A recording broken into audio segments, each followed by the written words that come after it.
नमस्कार मंडळी, स्वागत आहे तुमचं पुन्हा एकदा आपल्या यूट्यूब चॅनलमध्ये आणि आजच्या एका नवीन छोट्याशा व्हिडिओमध्ये।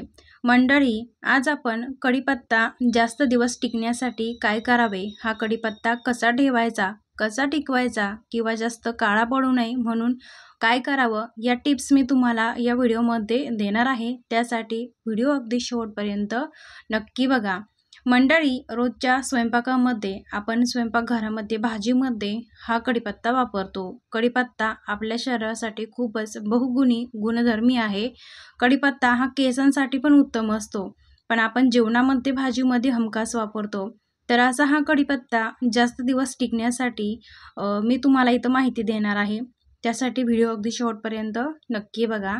सर्वात आधी कढीपत्ता आपण बाजारातून आणतो त्यावेळेस काय करायचे की कढीपत्ता बघायचं आहे की याला पाणी वगैरे आहे की नाही। जर याला पाणी असेल तर एखाद्या कॉटनच्या किंवा सुती कपड्यावरती सुकवायला ठेवायचं आहे।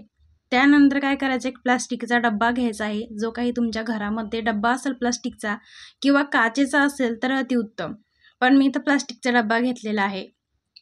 त्यानंतर या प्लास्टिकच्या डब्यामध्ये आपण टाकणार आहोत टिश्यू पेपर। तर इथं खालच्या बाजूने म्हणजे डब्याच्या तळाच्या बाजूला आपण इथं टिश्यू पेपर असा टाकून घ्यायचा आहे बघा, आणि साईडला पण मी थोडासा ठेवलेला आहे। आणि बघा, पूर्ण असा टिश्यू पेपर या डब्यामध्ये आपण अंथरून घ्यायचा आहे बघा।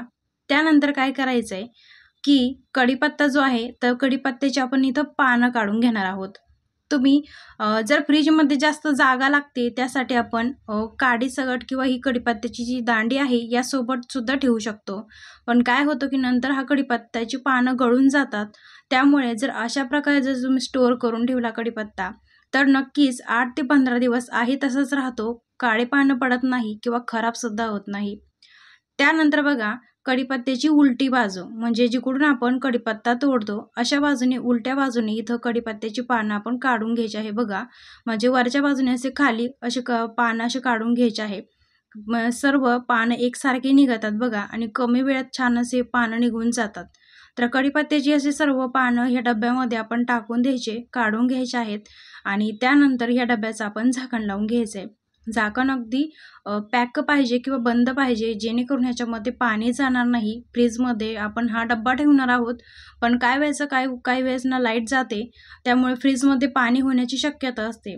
तर बघा, अशा प्रकारे फ्रीजमध्ये जिथं जाळी असते ना बघा, जाळीवरती हा डब्बा आपण ठेवायचा आहे। दरवाजामध्ये ठेवायचा नाहीये किंवा खाली ट्रेमध्ये पण ठेवायचा नाहीये किंवा फ्रीझरमध्ये सुद्धा ठेवायचा नाहीये। फक्त हा डब्बा आपण जाळीवरती ठेवून द्यायचा आहे। अशा पद्धतीने जर तुम्ही कढीपत्ता ठेवला तर नक्कीच 8 ते 15 दिवस असं आहे तसंच कढीपत्त्याची पानं टिकतील। तर मंडळी, तुम्हाला आजची माझी ही कढीपत्ता साठवण्याची किंवा टिकवण्याची आयडिया कशी वाटली मला कमेंट बॉक्समध्ये नक्की कळवा। आणि हा व्हिडिओ जर तुम्हाला आवडला असेल तर व्हिडिओला लाईक करा, शेअर करा। भेटूया एखाद्या नवीन व्हिडिओमध्ये।